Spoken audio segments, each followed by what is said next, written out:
हमारे साथ मंच पर समाजवादी पार्टी के प्रत्याशी डॉक्टर आदरणीय शफीकुर रहमान साहब, आदरणीय बृजेंद्रपाल सिंह जी, राज्यसभा में सांसद नौजवान साथी जावेद अली खान साहब, यहां की विधायक श्रीमती पिंकी यादव, विधायक हाजी रिजवान साहब, जावेद आबदी जी, जिले के अध्यक्ष फिरोज जी, मंच पर उपस्थित गुल्लू यादव, मुकेश यादव, प्रमोद यादव जी, अजय वीर जी और बड़ी संख्या में हमारे समाजवादी नेता, यहां के प्रभारी किदवई जी और इस चुनावी जनसभा में उपस्थित बड़ी संख्या में हमारे आदरणीय बुजुर्ग, माताएं, बहनें, नौजवान साथी, पत्रकार बंधुओं, मैं सबसे पहले आई हुई जनता का बहुत बहुत धन्यवाद और आभार प्रकट करता हूं। जहां इतनी गर्मी है और गर्मी होने के बावजूद भी मैं देख रहा हूं पंडाल में ज्यादा गर्मी होगी, बाहर भी लोग खड़े हैं, जहां छाया है वहां भी लोग खड़े हुए हैं। हम आप सबको धन्यवाद देते हैं कि आप ही के आशीर्वाद से इस बार ऐतिहासिक जीत होने जा रही है। ये नवरात्र चल रहे हैं, त्योहार है हमारा आपका। इस त्योहार पे बहुत सारे लोग व्रत भी रखते हैं। हालांकि पुरुष कम रखते हैं, लड़के कम व्रत रखते हैं, लेकिन महिलाएं सबसे ज्यादा व्रत रखती हैं। लेकिन हमने कभी प्रचार नहीं किया, कभी भी नवरात्र आए होंगे तो हमने भी व्रत हमेशा रखा है और आज भी व्रत पे ही हैं हम। हमें खुशी है इस बात की कि इस बार केला देवी मंदिर में जाकर के हमें दर्शन करने का मौका मिला और मैं देवी से प्रार्थना करता हूं कि यहां जितने लोग उपस्थित हैं इनका स्वास्थ्य अच्छा हो, जीवन अच्छा हो और आने वाले समय में भविष्य इनका बेहतर हो, ये भी हम देवी से मांगते हैं। वैसे आज के दिन और जिस दिन नवरात्र शुरू हुए थे उस दिन भी मैंने कहा था कि हम समाजवादी लोग संकल्प लेते हैं कि राजनीति में और चुनाव में सच बोलेंगे और इन्हीं नवरात्रों में हम भारतीय जनता पार्टी से भी उम्मीद करते हैं कि नवरात्र पे वो भी संकल्प लें, कभी झूठ नहीं बोलेंगे। भारतीय जनता पार्टी के लोग संकल्प लें। लेकिन क्या सोचते हो, भारतीय जनता पार्टी के लोग संकल्प ले सकते हैं क्या? अरे बैठा रहने दो उसको भाई, पुलिस वाले क्यों उतार रहे हो, वो भी भर्ती में चला जाएगा ऐसे ही।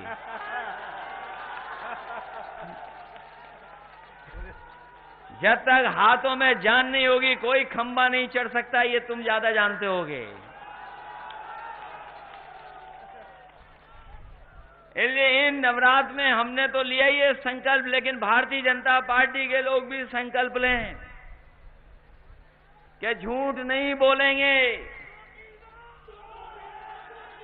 और ये चुनाव, ये तो सब जान गए जो तुम चिल्ला रहे हो नौजवान साथियों। एक मिनट, अरे रुक जाइए, अरे तुम भी रुक जाओ भाई, तुम भी रुक जाओ।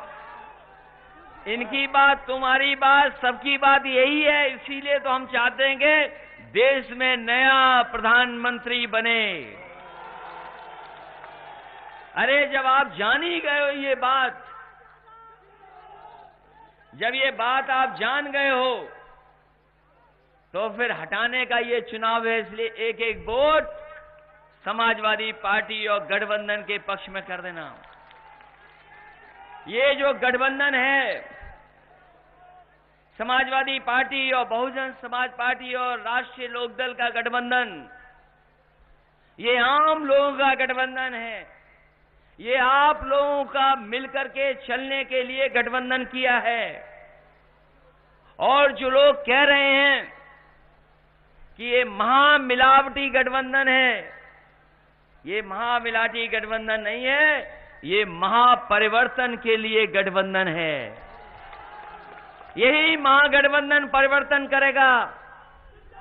और जो सूचना आ रही है पहले चरण के चुनाव से, लोग साइकिल और हाथी और हैंडपंप की बटन दबा दबा करके उनको प्रत्याशियों को जिताने का काम कर रहे हैं। पहले चरण में ही हवा निकाल दी है भारतीय जनता पार्टी की। और हमें लगता है संभल आते आते हवा का पता ही नहीं लगेगा, ऐसी लोकसभा है ये। कहां हवा है बताओ? कोई हवा चल रही उनकी?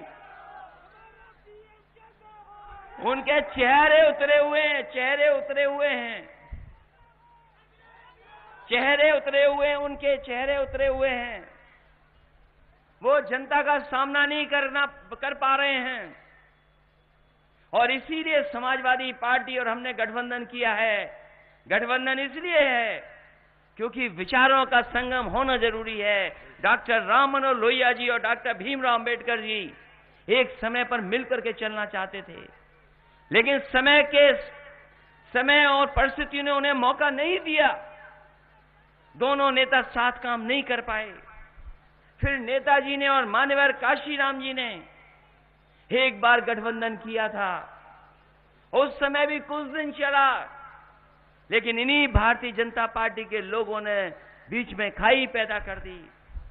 इस बार हमने सबक सिखाने के लिए गठबंधन किया। और मैंने पहले भी कहा कि हमें अगर 2 कदम भी पीछे चलना पड़ेगा तो ये गठबंधन करेंगे, क्योंकि भारतीय जनता पार्टी को हराना जरूरी है। भारतीय जनता पार्टी ने नफरत की राजनीति की है। नफरत की राजनीति कर रहे हैं भारतीय जनता पार्टी के लोग। ये हमारे आपके बीच में खाई पैदा कर रहे हैं। जितना अंग्रेजों ने बांटा, इस देश पे राज करते रहे, और उससे ज्यादा अगर कोई समाज को और हमें और आपको बांट रहा है तो वो भारतीय जनता पार्टी है। इस चुनाव में उन नफरत करने वालों को हम सब मिलकर के सबक सिखाने जा रहे हैं। कभी धर्म में बांट दिया, जाति में बांट दिया, हमें आपको बांट दिया। ये बांटने वाली राजनीति खत्म करनी है और देश को विकास के रास्ते पे ले जाना है, खुशहाली के रास्ते पे ले जाना है। और इसलिए जरूरी है क्योंकि दुनिया में तमाम देश आगे तरक्की कर गए हैं, आगे चले गए हैं, बहुत खुशहाल हैं वो देश। अगर दुनिया का हम नक्शा देखें, भारत के अलावा कहीं गरीबी नहीं है। वहां के लोग, वहां की सरकारें गरीबी के खिलाफ लड़ाई कर रहे हैं। गरीबी का मुकाबला कर लिया उन्होंने। नौजवानों को रोजगार, नौकरी दे दी, किसान को खुशहाल कर दिया है दुनिया के दूसरे देशों ने। लेकिन ये हमें और आपको बांट करके केवल राज करना चाहते हैं। हम समाजवादी लोगों ने गठबंधन किया है और खुशहाली लाने के लिए गठबंधन किया है, कोई नफरत फैलाने के लिए गठबंधन नहीं किया। इतने धर्म जाति के लोग कोई आज से नहीं रह रहे हैं। कोई कह दे कि धर्म और जाति के लोग आज से रह रहे हैं, न जाने कब से इस धरती पर इसी तरह हम लोग मिलकर के रहे हैं, इसी तरह मिलकर के आगे बढ़े हैं। कभी कभी हुआ इतिहास में ऐसा, लेकिन आज तो हम जागरूक हैं, समझदार हैं। हमारी जिम्मेदारी बनती है कि देश तभी मजबूत दिखाई देगा जब हमारे बीच में भाईचारा होगा, हम एक दूसरे का सम्मान करेंगे, हम एक दूसरे का भरोसा करेंगे, तभी हमारा देश खुशहाल होगा। ये बीजेपी का क्या रास्ता है? हम तो बाबा जी के भाषण पढ़ते हैं, बाबा मुख्यमंत्री जी के। बाबा मुख्यमंत्री जी के दुनिया में एक ही उदाहरण है कि जहां के बाबा मुख्यमंत्री बन गए हों, और अगर बाबा मुख्यमंत्री बन जाएंगे तो बंदर भगाने के लिए हनुमान चालीसा ही पढ़ाएंगे और उसके अलावा कुछ नहीं पढ़ सकते। ये मुकाबला किसी धर्म और भगवान और जाति का नहीं है। बताओ कितना घमंड है उनके अंदर। घमंड इतना है, कह रहे हैं कि हम भगवान की जाति जानते हैं। भगवान हनुमान जी की जाति बताने लगे। बताओ, कोई कुछ कहने लगा, कोई कुछ कहने लगा। बताओ भगवान हनुमान जी की जात बताई कि नहीं बताई बीजेपी के लोगों ने? लेकिन अच्छा हुआ उन्हें यादव नहीं बताया, किसी ने नहीं बताया उन्होंने। बताओ, ये भगवान की जाति बताने लगे लोग, और इनके भाषण सुनो, पता ही नहीं क्या बोलना चाहते हैं, क्या करना चाहते हैं। अपना काम नहीं बता रहे हैं, अपना काम नहीं बता रहे हैं। कभी पाकिस्तान, कभी अमेरिका, कभी जाने कौन सी बात बता रहे हैं। इसलिए हम आपको सावधान करने आए हैं। वो घबराए हुए हैं, अपना काम नहीं बताएंगे। उन्होंने, याद कीजिए, हमसे आज से गाय के नाम पर वोट मांगा था कि नहीं मांगा था। हमारे किसान भाइयों को अपने खेत बचाने पड़ रहे हैं, खेत बचाने पड़ रहे हैं। वो बात नहीं कहूंगा जो खेत में घुस जाते हैं, उनका नाम क्या रखा है आपने, हम वो नाम नहीं बताएंगे। लेकिन आप आंकड़े निकाल लो, पत्रकार साथियों, आंकड़े दीजिए आप। आज सबसे ज्यादा एक्सपोर्ट मीट का किसी ने बढ़ाया है तो भारतीय जनता पार्टी की सरकार ने बढ़ाया है। इसलिए झूठ बोलने वाली सरकार है ये। कितना झूठ बोला बताओ। हमें आपको कहा कि अच्छे दिन आएंगे। अच्छे दिन कोई 500 किलोमीटर चल के आने थे क्या, या कहां से आने थे? बता देते, हम ही लोग चले जाते तो शायद अच्छे दिन से मिल जाते हैं हम। अगर अच्छे दिन नहीं ला पाए हो तो बताओ अच्छे दिन कहां हैं, हम लोग जाकर के देख लें अच्छे दिन क्या हैं। हमारे नौजवानों की नौकरी छीन ली, रोजगार छीन लिया। बताओ नौकरी कहां है? नौकरियां नहीं हैं, रोजगार नहीं है। जिस रास्ते पर समाजवादी पार्टी ले जाना चाहती है, उसी रास्ते से विकास है, उसी रास्ते से खुशहाली है, उसी रास्ते से नौकरियां हैं, उसी रास्ते से रोजगार है। हम तो कहते उदाहरण दो हमें। अगर समाजवादियों से अच्छी कोई सड़क बनाई हो तो बताओ। हम समाजवादियों से अच्छी सड़क नहीं बना पाए। और जब कैराना का चुनाव हम जीते थे, तो मैंने कहा था कि लखनऊ से जाने के लिए कैराना 4.5 घंटे से ज्यादा नहीं लगना चाहिए, और अगर वो सड़क बनेगी तो आपके इलाके से 20 से निकल करके जाएगी, जिससे लखनऊ आप 4 घंटे में ही पहुंच जाओ। ऐसा इंतजाम करने जा रहे हैं। जब तक बड़ी सड़कें नहीं बनेंगी, बड़ी सड़कें, बड़ा अस्पताल और बड़ी यूनिवर्सिटी और शिक्षा में परिवर्तन। आज तो मोबाइल आ गए हैं, सब कुछ मोबाइल पर है। हमारे बुजुर्ग तो केवल फोन करना और फोन रिसीव करना जानते हैं, लेकिन नई पीढ़ी के लोग तो उसमें गाने भी सुन रहे हैं। सवेरे गुड मॉर्निंग वाला व्हाट्सएप भी भेज देते हैं। व्हाट्सएप चला रहे हैं सुबह से शाम तक। मोबाइल हाथों पर है। अब कोई बोर नहीं होता, बोर होता है तो मोबाइल पर होता है। बताओ हर चीज मोबाइल पे आ गई कि नहीं आ गई? आज कोई जानकारी हासिल करनी हो तो मोबाइल की मदद ली जा सकती है। कोई रास्ता देखना हो तो मोबाइल का लिया जा सकता है सहारा। इसलिए पढ़ाई में परिवर्तन जरूरी है। हम समाजवादियों ने लैपटॉप बांटे थे, याद कीजिए आपको। आपकी सरकार होती तो अच्छी पढ़ाई करने वाले नौजवान बेटियां, नौजवान बेटों को लैपटॉप मिल गया होता, आगे पढ़ने शुरू कर देते। वो भी रोक दिया। और जो मिले भी होंगे, जिनके पास आज भी गांव में होंगे, खराब नहीं हुआ होगा। जब कभी चलाते होगे तो हमने उसमें नेताजी की ऐसी तस्वीर फिट की है कि जब ऑन करोगे तो नेताजी और हम ही दिखाई देंगे, कोई दूसरा नहीं दिखाई देगा।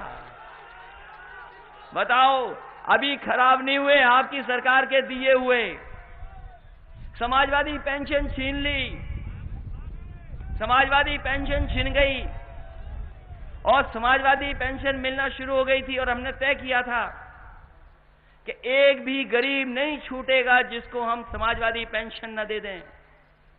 यहां हमारे विधायक हैं, तमाम लोग हैं, ये जानते होंगे, इनकी हर विधानसभा में समाजवादी पेंशन मिलने लगी थी। हम 1000 रुपए कर देते महीने की, लेकिन ये सरकार नहीं बनी। आप दिल्ली की सरकार बनाइए, हम समाजवादी लोग 3000 रुपए पेंशन महीना देने का काम करेंगे। और इसलिए देना चाहते हैं, अगर आप देखो, विधवा पेंशन अलग है, विकलांग पेंशन अलग है।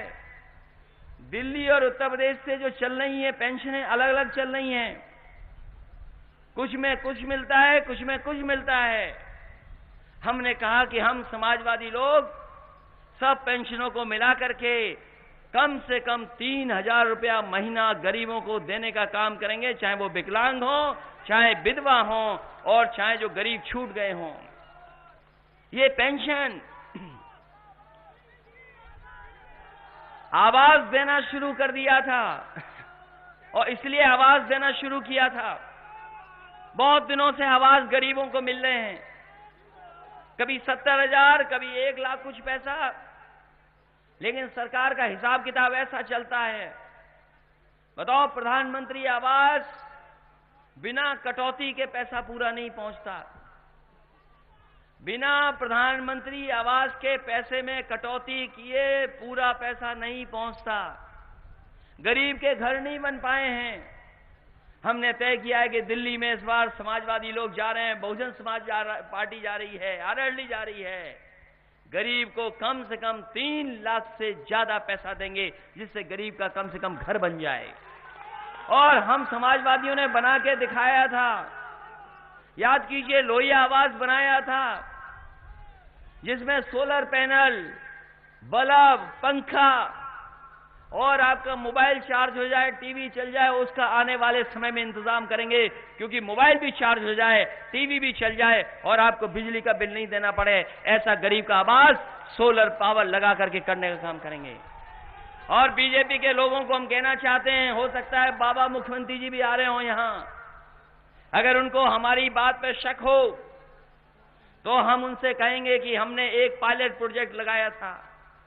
जब डॉक्टर कलाम, जो इस देश के राष्ट्रपति हैं, वो हमारे यहां आए थे कन्नौज में, उन्होंने कहा था कि 2 गांव ऐसे करके दिखा दो जो पूरे के पूरे सोलर बिजली पे चलते हों, उनका पंप चल जाता हो, चक्की चल जाती हो, उनके घरों के पंखे चल जाते हों, और सुविधा लेना चाहते हो बिजली की, अगर इंतजाम कर सकते तो कर दो। हमने 2 महीने के अंदर करके दिखाया था, और उसी गांव के दोनों गांव में उद्घाटन करने हमारे कलाम, जो उस समय राष्ट्रपति थे, बाद में नहीं थे, वही उद्घाटन किए थे आकर के। ये व्यवस्था हम और जगह लागू करना चाहते थे। ये जरूरी है, क्योंकि बिजली का बिल न जाने कितना आता जा रहा है, गरीब दे ही नहीं पा रहा बिजली का बिल। और हम कहना चाहते हैं पत्रकार साथियों के सामने, बीजेपी की सरकार ने 5 साल दिल्ली के, उत्तर प्रदेश की 2 साल की सरकार ने एक भी नया बिजली घर नहीं लगाया, और 1 मेगावाट बिजली भी नहीं बनाई। जो मिल रही है वही पुरानी सरकार की बनी हुई मिल रही है। इसलिए हम आपसे निवेदन करने, अपील करने आए हैं, अपील करने भी आए और आप सबसे मिलने भी आए, और ये कहने आए हैं कि ये चुनाव तो है ही देश का चुनाव, इसके बाद उत्तर प्रदेश का भी चुनाव आ रहा है, सरकार बनाने वाला। 19 में जिताइए और 22 में अपनी सरकार उत्तर प्रदेश में बनाइए। जिस तरह भर्ती करी समाजवादियों ने, हालांकि परीक्षा हो नहीं हो, लेकिन एक सिपाही और सब जवान बनाने के लिए क्यों रिटर्न परीक्षा चाहिए बताओ आपको? कोई होगा यहां पर नया पुलिस का भर्ती जो मेरिट से भर्ती हुआ होगा? कोई है मेरिट से भर्ती वाला? होंगे मेरिट से भर्ती वाले भी यहां पर। कोई टेंशन नहीं है परीक्षा की, केवल 10वां 12वां और दौड़ के दिखा दो, अपने आप पुलिस भर्ती हो जाएगी, ये इंतजाम किया था। और दिल्ली में पहुंचने के बाद यही इंतजाम होगा फौज के लिए भी, पैरामिलिट्री के लिए भी। अगर आपको डंडा लेकर के खड़ा ही करना है तो उसके लिए 2 परीक्षा क्या जरूरत है, ये हमें बताओ आप। ये डंडा लेकर के ही तो खड़े हैं गर्मी में, इन्हें 2 परीक्षा की क्या जरूरत है ये बताओ?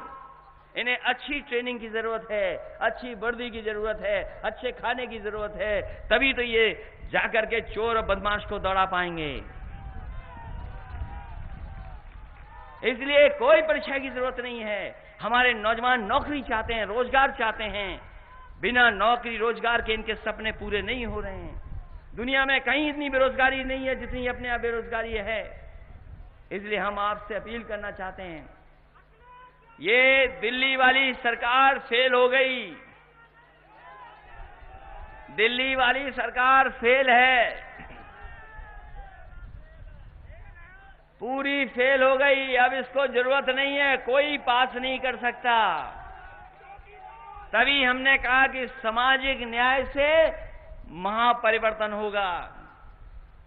सुनाए यहां के जो पहले प्रत्याशी थे बदल गए, जो सांसद थे, लगता है वो बर्ग साहब का नाम जान गए होंगे, इसलिए घबरा गए, चले गए घर वापस। और यहां के लोगों की ताकत समझ गए होंगे, इसलिए नहीं मुकाबला कर पा रहे हैं।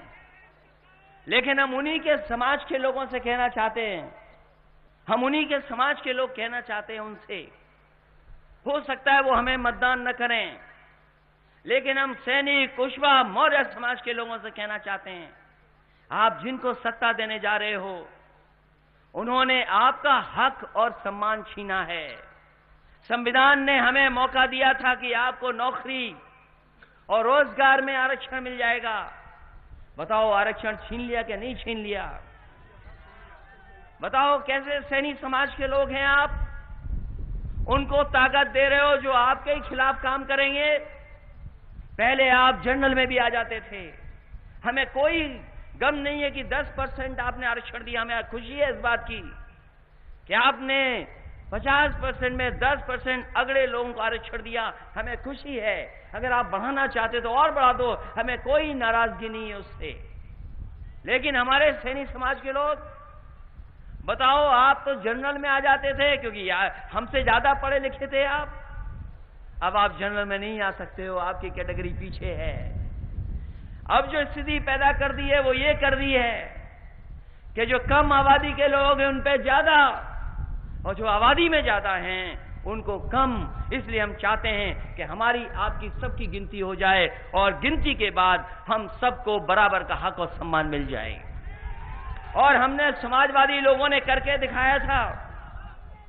2 बार लोग कोर्ट में गए, जब समाजवादी पेंशन हम बांट रहे थे तब 2 बार लोग कोर्ट में गए, हाई कोर्ट और सुप्रीम कोर्ट। बोले ये उत्तर प्रदेश की सरकार कैसे आबादी के हिसाब से दे सकती है, इसमें मुस्लिम आबादी भी है, इसमें और लोग हैं, कैसे दे सकते हैं? हमने कहा कि कहीं आबादी के हिसाब से रोक नहीं है, और समाजवादी पेंशन हमने आबादी के हिसाब से बांट करके दिखाया था। पहली बार इतने गरीबों को, अल्पसंख्यकों, मुसलमान भाइयों को पेंशन मिलना शुरू हुई थी, समाजवादी पेंशन गांव में भी कर दिया था। इसलिए हमारी आपकी गिनती हो जाए, और बहुत आसान है गिनती करना। आधार बन गए कार्ड सबके, बताओ आधार बन गया कि नहीं बना? हो सकता है नए लोगों का ना बना हो, सबका आधार बन गया है। घरों में आधार बना हुआ है लोगों का, और आधार बना है। अभी जनगणना हुई थी, आधार बनाने में 10,000 करोड़ से ज्यादा पैसा खर्च किया है दिल्ली सरकार ने, और जनगणना करने में 2,200 करोड़ रुपए खर्च हुए हैं। 12,000 करोड़ से ज्यादा पैसा खर्च कर करके आंकड़े हैं सरकार पर, लेकिन सरकार आंकड़े नहीं देना चाहती जनता के सामने। क्योंकि अगर आंकड़े सामने आ गए जो जनता जाग जाएगी और जान जाएगी कि वो आबादी में कितने हैं। आज हमारे प्रजापति समाज के लोग, पाल समाज के लोग, राठौर समाज के लोग वो सोचते हैं आबादी में तो हैं ज्यादा लेकिन हमें मिल कुछ नहीं रहा है। हमारे सविता समाज के लोग कहते हैं आबादी में ज्यादा लेकिन हमें कुछ नहीं मिल रहा। इसलिए हम चाहते हैं कि सबकी गिनती हो जाए। जब 12,000 करोड़ रुपए आप खर्च कर चुके हैं सब पर, तो उस गिनती को बाहर क्यों नहीं करती सरकार? वो जानती है कि जिस समय गिनती बाहर आ जाएगी देश में सामाजिक न्याय के साथ साथ पूरा का पूरा परिवर्तन दिखाई देगा। जो हमें धोखा देते हैं वो कभी भी कुर्सी पर नहीं बैठ पाएंगे। इसलिए हम आपसे चाहते हैं, ये बातें हम इसलिए कर रहे हैं, ये सिखाई बीजेपी ने है हमें। ये बीजेपी वाले और पत्रकार साथी और पढ़े लिखे लोग हो सकता है कहते हो कि समाजवादी लोग क्यों ऐसी बातें कर रहे हैं। ये बातें आपने हमें सिखाई हैं और इसलिए हम सीख गए, क्योंकि जिस समय हम मुख्यमंत्री आवास से निकले थे आपने मुख्यमंत्री आवास को गंगा जल से धुलवाया था, आपने गंगा जल से धुलवाया था। इसलिए हम समझ गए कि हम पिछड़े हैं, हम अगड़े नहीं हैं, हम आपके बराबर नहीं खड़े हो सकते। इसलिए हम गिनती की बात कर रहे हैं। बताओ, मुख्यमंत्री तमाम बने होंगे, एक आया दूसरा चला गया, दूसरा बना तीसरा चला गया, लेकिन कभी भी मुख्यमंत्री आवास को गंगा जल से नहीं धोया गया होगा। यही बाबा मुख्यमंत्री, इन्होंने गंगा जल से मुख्यमंत्री आवास धुलाया था। हमने भी तय कर लिया है कि जिस तरीके से इन्होंने टोंटी के नाम पर हमें बदनाम किया था, सरकार समाजवादियों की बनेगी, हम भी उसमें से टोंटी की तरह चिलम को ढूंढने का काम करेंगे। और तब तक चिलम ढूंढी जाएगी जब तक चिलम न मिल जाए, क्योंकि ये आपने हमें सिखाया है। हम कहीं और से नहीं सीखे। हम अपने काम को लेकर के आपसे मतदान मांग रहे थे, वोट मांग रहे थे। हम अपना लैपटॉप बता रहे थे, हम अपने जनरेशन इस गांव बता रहे थे, हम लोहिया गांव बता रहे थे, हम अपनी एम्बुलेंस बता रहे थे, हम अपनी 100 नंबर पुलिस की बता रहे हैं। ये पुलिस के लोग खड़े हैं, इनसे पूछिए 100 नंबर से बेहतर कोई व्यवस्था दुनिया में लागू अगर कहीं हुई तो उत्तर प्रदेश में हमने लागू की। और 5 साल के अंदर जितनी पुलिस को गाड़ियां मिली हैं, कभी किसी सरकार ने गाड़ी नहीं दी। वो इंतजाम अगर किसी ने किया, समाजवादी लोगों ने किया। ये कानून व्यवस्था की बात कर रहे हैं बाबा मुख्यमंत्री। ये बाबा मुख्यमंत्री कह रहे हैं कि समाजवादी सरकार में कानून व्यवस्था खराब थी। इनको देखते नहीं है आंकड़े, ये देखते नहीं है आंकड़े, इनकी आंखों में चश्मा लग गया है, इन्हें दिखाई नहीं दे रहा कुछ। अगर ये आंकड़े देखें तो आज सबसे ज्यादा अपराध उत्तर प्रदेश में कहीं हो रहा है तो भारतीय जनता पार्टी की सरकार में हो रहा है। बहु बेटियों के साथ अन्याय अगर कहीं हो रहा है तो भारतीय जनता पार्टी की सरकार में हो रहा है। इन्होंने ठोको नीति लागू की थी, याद कीजिए आप। ठोको नीति, यही मुख्यमंत्री जी की भाषा है कि ठोक दो जिसको चाहो उसको। तो पुलिस ने जनता को ठोका और जनता ने पुलिस को ठोक दिया। इतना कभी ठोका ठोकी नहीं हुई होगी जितना भारतीय जनता पार्टी की सरकार में हुई है। बताओ पुलिस के साथियों, आपके बड़े अधिकारी से लेकर के छोटे अधिकारी ठोका ठाकी में हुए अपमानित के नहीं हुए? बताइए आप। न जाने कितनी पुलिस पिट गई, अन्याय भी किया इन्होंने। और इनकाउंटर, जो बात आप इनकाउंटर कह रहे हो कि हमने सरकार में इनकाउंटर बहुत कर दिए हैं, ऊपर वाला भी देख रहा है, देवी भी देख रही हैं। समय आएगा तो जिन्होंने फर्जी इनकाउंटर किए हैं उनको ऊपर वाला, देवी और कानून सजा देगा। आप बच नहीं पाओगे यहां से। और आपकी ठोको नीति, याद कीजिए लखनऊ में 1 अप्रैल में बड़ा नौकरी करने वाला था, वो अपने किसी कर्मचारी के साथ लखनऊ में खड़ा था, पुलिस आई और सीधी गोली मार दी उसको। आज जेल में है पुलिस वाला। ये किसने सिखाया? ये नफरत की राजनीति, ये धोखे की राजनीति, साजिश की राजनीति, गुमराह करने की राजनीति किसी ने सिखाई? भारतीय जनता पार्टी ने सिखाई। इसलिए साथियों, हमें आपको मौका मिला इस बार। ये मौका है इस बार ऐसा कि हम लोग मिलकर के सबक सिखा देंगे। सपा, बसपा और आरएलडी तीनों मिल गए हैं। बताओ ये ताकत, इससे ज्यादा कहां ताकत है आपके पास? ये गिनती, ये साजिश करेंगे, षड्यंत्र करेंगे, सावधान रहना आप इनसे। ये कभी कभी हमें कहते हैं हम इतना राजनीति में नीचे नहीं गिर सकते जितना बाबा जी गिर सकते हैं। ये कहते हैं जो पिताजी का नहीं हुआ वो किसी का नहीं हो सकता। हम भी कहने को बहुत कुछ कह सकते हैं, लेकिन राजनीति में हम संस्कार रखते हैं। हम तुम्हारे जैसे नहीं हैं। तुम पे अगर गंदगी है तो हम गंदगी नहीं उठाएंगे। तुम गंदी बात करोगे तो हम गंदी बात नहीं कर सकते। हम भी तुम्हें जवाब दे सकते हैं, लेकिन हम जवाब उस तरह का नहीं देना चाहते हैं। लेकिन हम कहना चाहते हैं अपने लोगों से, समाजवादी साथियों से, जो नेताजी ने समाजवादी आंदोलन यहां तक लेकर के आए हैं, जो विरासत समाजवादियों की यहां तक आई है, वो आगे तक ले जाने की विरासत और लड़ाई को हमारी आपकी जिम्मेदारी है। ये विरासत जो लोहिया जी की, जयप्रकाश जी की, नेताजी की, उसको हम आगे बढ़ाने का काम हम समाजवादी लोग मिलकर के करेंगे। और अभी मैनपुरी में लड़ने जा रहे हैं, नेताजी लड़ रहे हैं वहां पर, मैनपुरी में चुनाव लड़ रहे हैं। हालांकि संभल में भी वोट बहुत है, लेकिन हम संभल वालों से कहते हैं आप कंपटीशन करो मैनपुरी से। नेताजी देश की सबसे ज्यादा जीत जो होंगी उसमें शामिल होंगे। नेताजी को जो वोट मिलने जा रहे हैं मैनपुरी में, बताओ सपा बसपा का वोट एक हो गया, अब कौन लड़ेगा मैदान में? 80% वोट उन्हें मिलने जा रहा है। जो वोट पड़ेगा उसका 80% नेताजी को मिलेगा। हमें आपको केवल ज्यादा वोट पड़वाना है, और जितना ज्यादा वोट पड़वा लोगे उतनी ही बड़ी जीत हो जाएगी। यही हम आपसे कहने आए संभल के लोगों से। होगी साजिश, षड्यंत्र, जाने क्या क्या होगा। बोले हमारे चचा खर्चा नहीं करते। अरे बुजुर्ग से खर्चा करवाओगे, नौजवान दौड़ दौड़ करके वोट डालिए आप। और फिर ऐसे बुजुर्ग कहां मिलेंगे जो दूर से ही पहचाने जाते हैं। और हमसे उन्होंने कान में चुपचाप कहा है कि ये मेरा आखिरी चुनाव है। तो हमने कहा है कि ये हमारी आपकी जिम्मेदारी बनती है कि सबसे ज्यादा वोटों से जीत करके अगर कोई जाएगा यहां से तो हमारे बर्ग साहब जाएंगे जीत करके।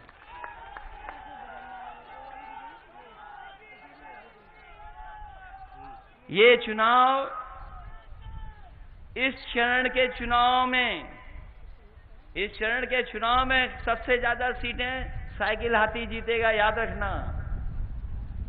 और हैंडपंप भी।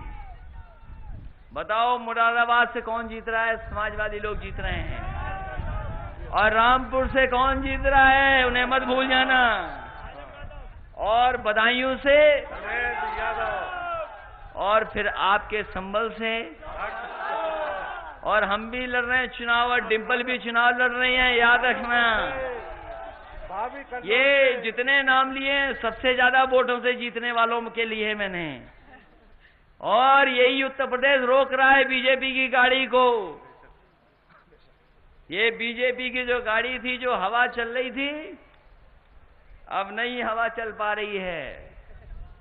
वो जितने नाराज बसपा से, उतने ही नाराज हमसे हैं। क्या बोले कौन सी राजनीति करते हो? हमने कहा हम लोगों को मिलाने की और लोगों के बीच में नफरत खत्म करने की राजनीति करते हैं। इसीलिए हमने ये समझौता किया है। और ये संगम है विचारों का, इसलिए ऐतिहासिक वोट देना। एक एक वोट देकर के साइकिल पर हमारे सांसद बर्ग साहब को सबसे ज्यादा वोटों से जिता देना। बहुत बहुत धन्यवाद। और इस सम्मान के लिए इतने बड़ी संख्या में लोग आए और इतनी गर्मी में आए। ये जो गर्मी में चुनाव हो रहा है, ये भी बीजेपी ने करवाया है चुनाव, क्योंकि शिलान्यास उद्घाटन कर रहे थे हमारे कामों के। जो शिलान्यास हो चुका था उसका शिलान्यास कर रहे थे, उद्घाटन जो हो चुका था उसका उद्घाटन कर रहे थे। ये शिलान्यास उद्घाटन किया है, इसलिए गर्मी में चुनाव है, नहीं तो 1 महीने पहले भी चुनाव हो सकता था। इन्होंने गर्मी में चुनाव कराया है, इसलिए भी इनको सजा देने का काम करना। बहुत बहुत धन्यवाद। ये शिक्षा मित्रों को हम कहना चाहते हैं, मैं शिक्षा मित्रों को कहना चाहता हूं कि आपकी मदद और सम्मान हमने किया था समाजवादियों ने, लेकिन तुम्हें थोड़ा बहका दिया बीजेपी के लोगों ने। आने वाले समय में सरकार बनाओ। ये शिक्षा मित्र समझ लें, जिन्होंने नौकरी की है 14 साल, 12 साल, 18 साल ज्यादा, इनकी भरपाई केवल समाजवादी लोग कर सकते हैं 2022 में, क्योंकि 19 में अगर आप हमसे झूठ कहलवाओगे तो संभव नहीं है। लेकिन समायोजित जिस तरीके से समाजवादी सरकार ने किया था, उसी तरीके से उनके बराबर आने वाले समय में हम करने का काम करेंगे, क्योंकि आपने बहुत मदद की है और आपके लोग बहुत शहीद भी हो गए, आत्महत्या कर ली। हम सम्मान करते हैं उस परिवार का जो शहीद हुआ, पुष्पेंद्र यादव। हम सम्मान करते हैं उस परिवार का, क्योंकि जो जवान हमारी रक्षा कर रहे हैं सीमा पर, ये गरीब के बेटे हैं। गरीब किसान, गांव में रहने वाले बेटे मेहनत कर करके पहुंचते हैं। ये जितने सिपाही और जवान खड़े हैं, ये भी गरीब के बेटे हैं। अगर कोई रक्षा कर रहा है हमारी और सीमा की, तो वो गरीब किसान का बेटा ही कर रहा है। और भारतीय जनता पार्टी कभी कभी कहती है कि बीजेपी है तो सीमाएं सुरक्षित हैं। ये बीजेपी के लोग कहते हैं कि बीजेपी है तो सीमाएं सुरक्षित हैं, और हम समाजवादी लोग कहते हैं कि अगर हमारे फौजी जवान गांव के बेटे सीमा पर हैं तो हमारी सीमा सुरक्षित है। कभी कोई कुर्सी पे आ सकता है, जा सकता है, लेकिन हमारा जवान वहीं पर रहेगा और हमारी रक्षा करेगा। फौज रक्षा करेगी। सरकारें तो आती जाती रहती हैं, सोचो हमें और आपको क्या बीजेपी के लोग कभी कभी समझा देते हैं। इसलिए इनकी जो चमत्कारी है, व्हाट्सएप पे भी चला देते हैं, सोशल मीडिया पे भी चला देते हैं, टीवी पे भी दिखाई देते हैं, या सब जगह दिखाई देते हैं। इसलिए उनसे सावधान रहना और अपने वोट को एक एक वोट मशीन पे डाल देना। इन्हीं शब्दों के साथ आप सबका बहुत बहुत धन्यवाद।